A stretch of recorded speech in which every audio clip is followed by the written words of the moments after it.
Hello दोस्तों, exam 2.0 kilometre में आपका स्वागत है। अगर आप इस चैनल पर नए हैं तो चैनल को लाइक करें, सब्सक्राइब करें और बगल में बेल आइकन घंटी को प्रेस करें, जिससे हमारे आने वाले अगले वीडियो की नोटिफिकेशन आप तक जल्द पहुंच सके। तो चलिए दोस्तों, आज हम शुरू करने वाले हैं प्राचीन भारतीय इतिहास से रिलेटेड कुछ प्रश्न, कुछ सिंधु सभ्यता से रिलेटेड प्रश्न। तो चलिए दोस्तों, हम प्रश्न की ओर चलते हैं। देखते हैं आज का प्रश्न क्या है।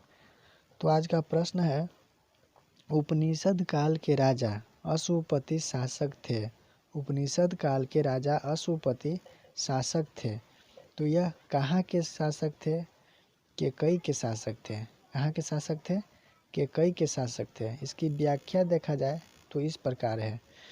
केकई देश में अशुपति नाम का राजा था। केकई देश में अशुपति नाम का राजा था। वह बड़ा सदाचारी, प्रजावत्सल्य और उच्च कोटि का ब्रह्म ज्ञानी था।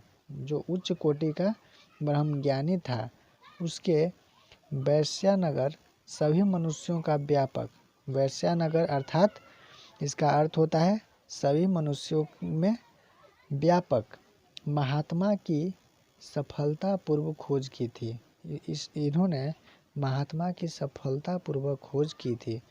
स्वयं आत्मा दर्शन किया था। स्वयं अपने आत्मा को दर्शन किया था। और बड़े बड़े वेद्य पंडित को भी आत्मत्व की दीक्षा दी थी। और बड़े बड़े पंडित को भी इन्होंने दीक्षा दी थी। बड़े बड़े पंडित को भी इसने दीक्षा दी थी। अगले प्रश्न की ओर चलते हैं। आर्य शब्द किसे इंगित करता है? आर्य शब्द किससे परिचित है? तो इसका आंसर देखते हैं। आर्य शब्द श्रेष्ठ वंश से संबंधित है। आर्य शब्द श्रेष्ठ वंश से संबंधित है। आर्य वंश किसे इंगित करता है? तो श्रेष्ठ वंश को इंगित करता है। तो इसका व्याख्या देखते हैं तो इस प्रकार है। आर्य शब्द का शाब्दिक अर्थ है। आर्य शब्द का शाब्दिक अर्थ है श्रेष्ठ या कुलीन। श्रेष्ठ या कुलीन। आर्य शब्द अर्धातु से बना है। आर्य शब्द अर्धातु से बना है, जिसका शाब्दिक अर्थ होता है संस्कार द्वारा श्रेष्ठता स्थापित कर लिया हो। जो संस्कार द्वारा श्रेष्ठता स्थापित कर लिया हो। जो व्यक्ति संस्कार के द्वारा अपने आप को श्रेष्ठ स्थापित कर लिया हो। मैक्स मुलर ने आर्यों को भारत आना मध्य से मना है।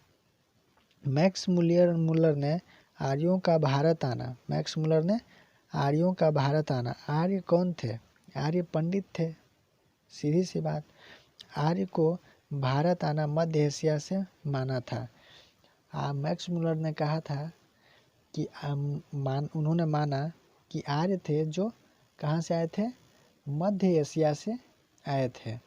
कहाँ से आए थे? मध्य एशिया से आए थे। आर्यों द्वारा निर्मित सभ्यता क्या कहलाई? जो आर्य थे वे अपने सभ्यता बनाए, तो उनका सभ्यता क्या कहलाया? वैदिक सभ्यता। आर्यों की भाषा कैसी थी? तो आर्यों की भाषा संस्कृत थी। आर्य समाज कैसा था? तो आर्य समाज प्रीति प्रधान था। आर्य समाज पितृ प्रधान था। अगले प्रश्न की ओर चलते हैं। ऋग्वैदिक काल के उस सबसे प्रधान देवता की पहचान करें जिसकी स्तुति में 250 सूक्तों की रचना की गई है। वह कौन से देवता थे जिनके स्तुति में 250 श्लोकों की रचना की गई? स्तुति का अर्थ होता है श्लोक। स्तुति का अर्थ होता है श्लोक। यह श्लोक 250 श्लोकों की रचना इंद्र के लिए की गई थी। किसके लिए की गई थी? इंद्र के लिए की गई थी। अगर हम इसकी व्याख्या देखें तो इस प्रकार है। ऋग्वेद में लगभग 250 सूक्तों में इंद्र की स्तुति की गई है, रचना की गई है। ऋग्वेद में सर्वाधिक सूक्त इंद्र के लिए प्रयुक्त है। सर्वाधिक सूक्त यानी कि रचना इंद्र के लिए प्रयुक्त है। अगले प्रश्न की ओर देखते हैं। निम्न में से कौन सी एक ऋग्वैदिक आर्यों की लाक्षणिक विशेषता नहीं है? निम्नलिखित में से कौन सी एक ऋग्वैदिक आर्यों की लाक्षणिक विशेषता नहीं है। तो इसका आंसर हो जाएगा वे लोहे के उपयोग से परिचित थे। जो ऋग्वैदिक थे वे लोहे से परिचित थे। ऋग्वैदिक आर्य, प्रश्न आएगा कि ऋग्वैदिक आर्य क्या लोहे से परिचित थे या नहीं, तो इसका आंसर हो जाएगा वो परिचित थे। अगर हम इसकी व्याख्या देखें तो इस प्रकार है। वैदिक आर्य, जो वैदिक आर्य थे वो गाय को पालते थे। वैदिक आर्य थे वो गाय को पालते थे तथा वे पशु पालक भी थे। वे कृषि उपकरणों से परिचित नहीं थे। वे किसी भी उपकरण से परिचित नहीं थे। अर्थात किसी भी उपकरण कहने का अर्थ है कि ऐसा उपकरण जो उनके प्रयोग का न हो। अर्थात कृषि के लिए तो हर उपकरण प्रयोग के लिए है। तो देखा जाए तो वे लोहे से परिचित थे लेकिन कृषि उपकरण से परिचित नहीं थे। अगले प्रश्न की ओर देखते हैं। ग्रीक या यूनानी लेखकों द्वारा किसे अग्रमीज या जेंड्रिमीज कहा गया? तो ग्रीक या यूनानियों द्वारा किसे अग्रमीज जेंड्रिमीज कहा गया? तो इसका आंसर हो जाएगा घनानंद को। इसका आंसर हो जाएगा घनानंद को। घनानंद को नंद वंश का अंतिम शासक कहा जाता है। घनानंद को नंद वंश का अंतिम शासक कहा जाता है। यूनान के लेखकों ने इसे अग्रमीज कहा है या जेंड्रिमीज भी कहा है। यह सिकंदर का समकालीन था। धनानंद था जो सिकंदर के समकालीन था। कौन था जो धनानंद के समकालीन था? तो सिकंदर के समकालीन था तो धनानंद। इसी के शासनकाल में सिकंदर का आक्रमण हुआ था। घनानंद के शासनकाल में ही सिकंदर ने भारत पर आक्रमण किया था। अगले प्रश्न की ओर देखते हैं। भारत में सिक्कों का मुद्रा कब से प्रचलन हुआ? तो इसका आंसर हो जाएगा 600 ईसा पूर्व में। अगर हम इसकी व्याख्या देखें तो इस प्रकार है। भारत में सबसे पहले कागजी मुद्रा कोलकाता के बैंक ऑफ हिंदुस्तान ने 1770 में जारी की थी। भारत में सबसे पहले कागजी मुद्रा कलकत्ता के बैंक ऑफ हिंदुस्तान ने 1770 में जारी की थी। भारत में 18वीं सदी के पहले मुद्रा के तौर पर सोने व चांदी के सिक्कों का प्रचलन था। मौर्य साम्राज्य में चंद्रगुप्त मौर्य ने चांदी, सोने, तांबे और शीशे के सिक्के चलवाए। 6ठी शताब्दी में सिक्कों को पुराण, कसपरना या पना कहा जाता था। 6ठी शताब्दी में सिक्कों को पुराण, कसपरना या पना कहा जाता था। चांदी के सिक्कों का प्रचलन कहाँ था? भारत में जो सोने व चांदी के सिक्कों का सर्वाधिक प्रचलन था। सबसे पहले भारत में कागज की मुद्रा कब आया? तो 1770 में आया। किस बैंक ने जारी किया? तो हिंदुस्तान बैंक ने जारी किया।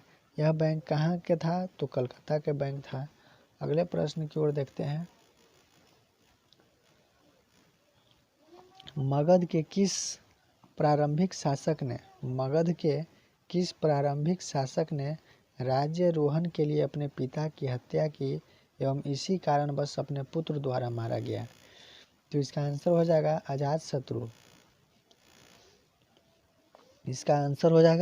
अजातशत्रु। अगर हम इसकी व्याख्या देखें तो इस प्रकार है। अजातशत्रु लगभग 493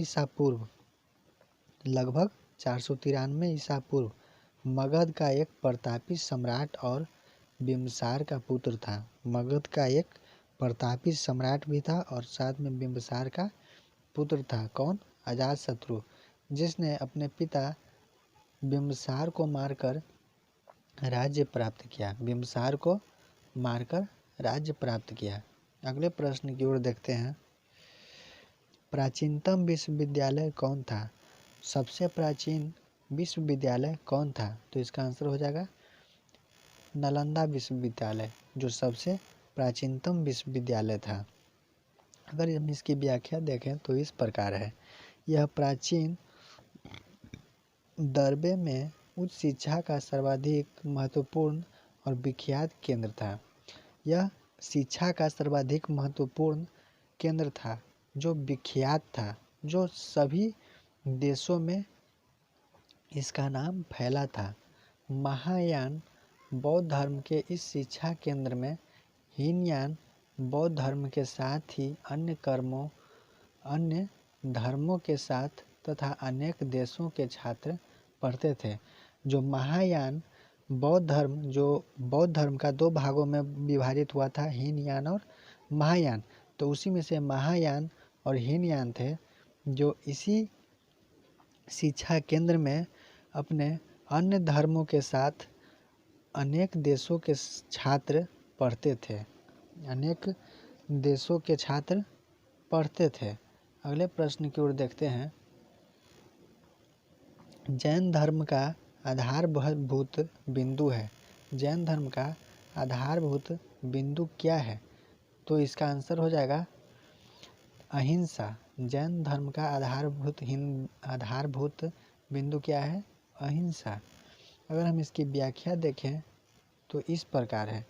जैन धर्म का आधार बिंदु अहिंसा है। यह मन वचन कर्म न की जाने वाली, जो मन से, कर्म से और वचन से न की जाने वाली अहिंसा है। इसका सार जियो और जीने दो है।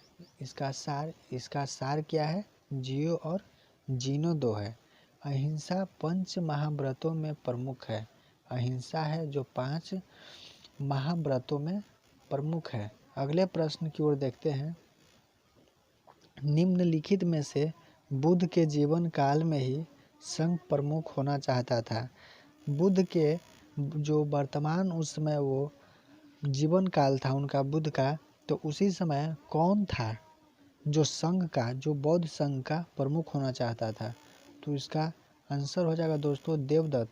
देवदत्त गौतम बुद्ध के चचेरा भाई था, जो बौद्ध संघ का प्रधान बनना चाहता था, जो बौद्ध धर्म का प्रमुख अर्थात प्रधान बनना चाहता था। अगर हम इसकी व्याख्या देखें तो इस प्रकार है।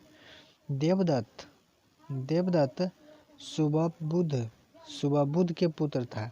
उनके चाचा के, गौतम बुद्ध के चाचा के पुत्र था और भगवा बुद्ध के समकालीन था, जो भगवान बुद्ध के समकालीन था। वह बुद्ध से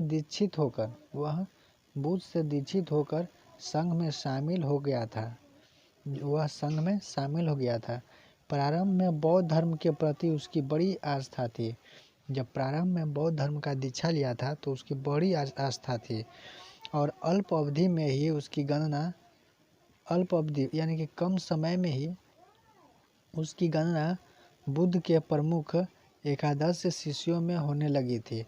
कम समय में ही उनकी गणना बुद्ध के प्रिय शिष्यों में होने लगी थी, किंतु कालांतर में वह बुद्ध के प्रतिद्वंदी हो गया।